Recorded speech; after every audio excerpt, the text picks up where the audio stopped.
Olá, alunos do sétimo ano do Colégio Brasil. Aqui é a professora Karina de Ciências. E essa vai ser a primeira videoaula dedicada ao conteúdo de estudo de vocês dessas semanas que a gente não está tendo aula presencial, né? Esse vídeo eu deveria ter subido no canal ontem, mas por alguns problemas técnicos aqui, alguns problemas pessoais, eu não consegui. E eu estou subindo hoje. Vocês assistam quando puder, comentem, deixem suas dúvidas nos comentários para a gente ir interagindo. Essa primeira aula eu vou usar como aula de revisão de uma aula que a gente teve nesse primeiro bimestre, que foi muito importante, um conteúdo muito importante, que é uma aula sobre o reino dos fungos, né? Então, esses slides foram os que eu usei em sala de aula com vocês, e eu vou estar dando essa aula de revisão. Na semana que vem, aí eu já entro nos horários normais, segunda e quarta-feira, nos horários de aula, e vou abordar os temas que ainda ficaram faltando desse primeiro bimestre da nossa apostila. Então vamos lá. Essa é a primeira aula sobre o reino dos fungos. O que a história nos conta, né? A história conta que em 1929, o cientista inglês Alexander Fleming, ele acabou fazendo uma descoberta meio que por acaso. Um acidente acabou trazendo para ele uma descoberta. O Fleming, ele saiu de férias, e antes de sair de férias, ele estava fazendo algumas experiências com algumas culturas de bactérias. E ele acabou deixando uma dessas amostras um pouco aberta no laboratório dele e saiu de férias.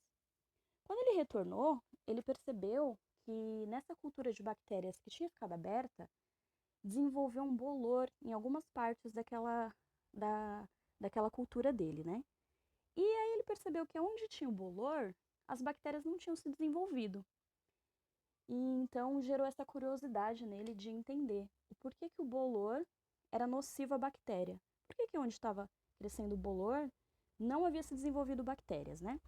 Então, assim, a descoberta do primeiro antibiótico surgiu dessa curiosidade que o Alexandre Fleming teve de entender o que no bolor, o que naquele fungo,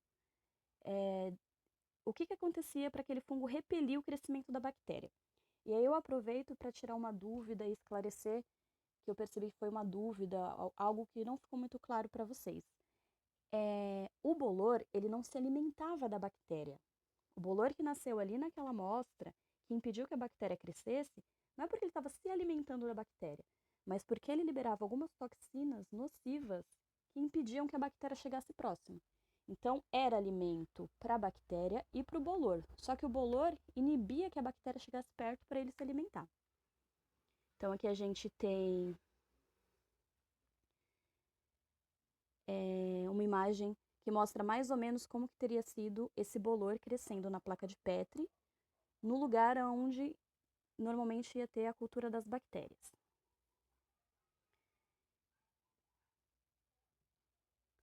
Se ficou alguma dúvida, se vocês não conseguiram entender muito bem como que o bolor inibe o crescimento da bactéria, deixa nos comentários que eu vou estar respondendo. E aí, por causa dessa curiosidade do Alexander Fleming de entender como que isso acontecia, mais para frente, alguns outros cientistas acabaram desenvolvendo, separando o que desse bolor que inibiu o crescimento das bactérias e, através disso, conseguiram criar o primeiro antibiótico, que foi a penicilina. Esse bolor que cresceu na amostra do Fleming foi um bolor do gênero Penicillium, e ele combate diversas bactérias, como as estafilococos. Então, através do uso da penicilina, foi possível começar a combater a pneumonia, a sífilis, a bronquite.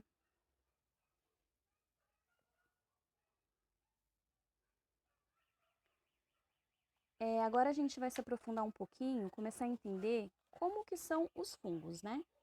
O que determina um organismo ser considerado um fungo e quais são as características deles. Então, a gente tem como característica principal que todos os fungos, eles são heterótrofos. O que significa ser heterótrofo? Que ele obrigatoriamente se alimenta de um outro ser vivo. Ele não consegue produzir o seu próprio alimento. Ele precisa se alimentar de um outro ser vivo. Só que assim, diferente de alguns outros seres heterotróficos que comem os outros seres vivos para se alimentar, os fungos não. Os fungos eles têm duas formas de se alimentar. Ou eles parasitam, o que é isso? É quando ele acaba retirando de um organismo vivo os nutrientes de que ele precisa. Então ele não come esse organismo, ele só retira os nutrientes que ele precisa. Aí ele parasita um outro organismo vivo, ou então ele é considerado um fungo saprófito, que é aquele fungo que retira os nutrientes que ele precisa, mas de uma matéria morta. Então, os bolores, os mofos que a gente conhece, eles são tipos de fungos saprófitos, que eles vão numa matéria que já está morta e retiram dali o nutriente que eles precisam. O experimento que a gente fez no laboratório de cultivo de um bolor no pão de forma é um tipo de fungo saprófito. Existem fungos unicelulares, que são aqueles fungos que são formados por uma célula só. E aí, como exemplo, a gente tem o levedo. O que é o levedo? Aquele fungo que está presente no fermento biológico que a gente usou naquele experimento da garrafa PET e da bexiga.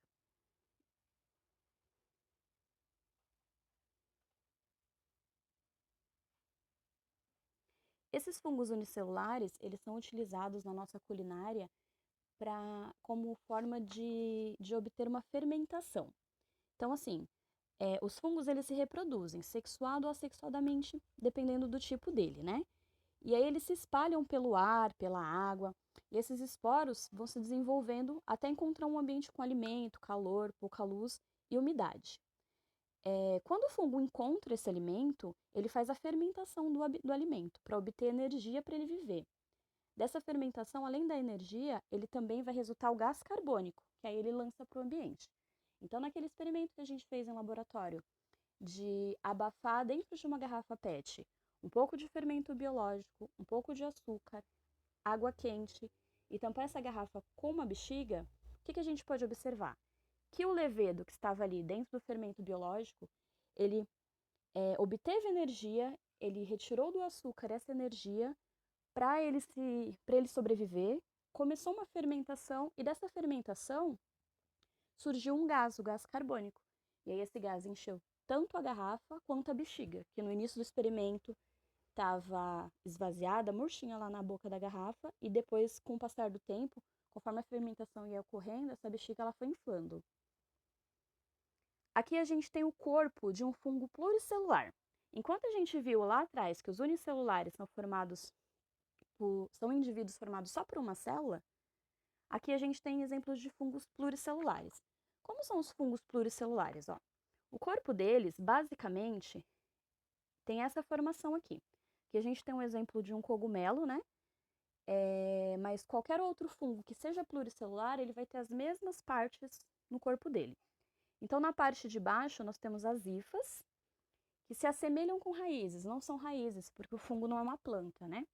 Mas elas parecem com raízes. O conjunto dessas hifas forma um micélio, que é toda essa formação aqui da parte de baixo que parece raiz. A parte acima, a parte que fica acima de onde o fungo está fixado, e esse local fixado pode ser um alimento, pode ser qualquer tipo de organismo que esse fungo está parasitando ou que ele está ali como um fungo saprófito, se alimentando de uma matéria morta. Toda essa parte para fora é considerado um corpo de frutificação. Tá? E aí, nesse corpo de frutificação dos fungos pluricelulares, que a gente encontra os esporos.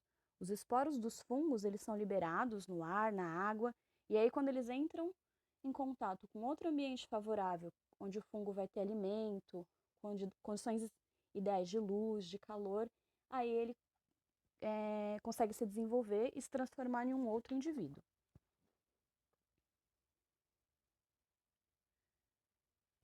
Aqui a gente tem uma imagem um pouco mais detalhada de um fungo que poderia ser um fungo de bolor, por exemplo, um fungo um pouco menor. Vocês podem notar que ele continua tendo lá como fixação as hifas, né? Todo esse conjunto aqui embaixo de hifas forma um micélio. E na parte de cima, ele tem um esporângio, que é essa bolinha aqui, essa parte mais redondinha de cima. Dentro desse esporângio, vários esporos. E aí os esporos vão sendo liberados no ar, na água, até eles encontrarem um local para se fixar e se desenvolver. tá? Qual é a importância dos fungos, pensando na sobrevivência, pensando em nós, os seres humanos? A gente tem a importância dos fungos na medicina, como eu já falei lá atrás, foi importante para a descoberta do primeiro antibiótico. A gente tem presença dos fungos como importância culinária. A gente usa muitos fungos na nossa alimentação, né? Tem o exemplo aqui do champignon, do shiitake. E além da gente consumir os fungos in natura, o fungo do jeito que ele é, a gente também utiliza o fungo para fazer fermentação de diversos outros alimentos, né? Pães, queijos. E o outro papel importante dos fungos é na decomposição. Ele está ali presente no último dos ciclos de vida, né? Fazendo a decomposição de toda aquela matéria orgânica morta. Então, os fungos são imprescindíveis, têm uma importância muito grande para o equilíbrio, né? De todos os sistemas ali, de todo o ciclo de reprodução, de vida dos seres vivos. E aqui a gente ficou com a nossa aula de revisão de fungos. Eu peço para vocês que comentem aí embaixo. Eu quero ver, quero marcar aqui quem que está acompanhando as aulas. Comentem, tirem as suas dúvidas. Me falem se vocês conseguiram esclarecer através desse vídeo aquela aquela aquela má concepção que vocês tinham tido de que o fungo ele comia as bactérias. O fungo ele não come as bactérias. O fungo ele acaba competindo com as bactérias ali na amostra, né? No exemplo da cultura do Alexandre Fleming. Então é isso, pessoal. Na próxima aula eu venho com conteúdo de revisão das plantas e já dou sequência também para aqueles 2 grupos de plantas que a gente não conseguiu ver em sala de aula, que foram as angiospermas e as gimnospermas. Obrigada e até mais!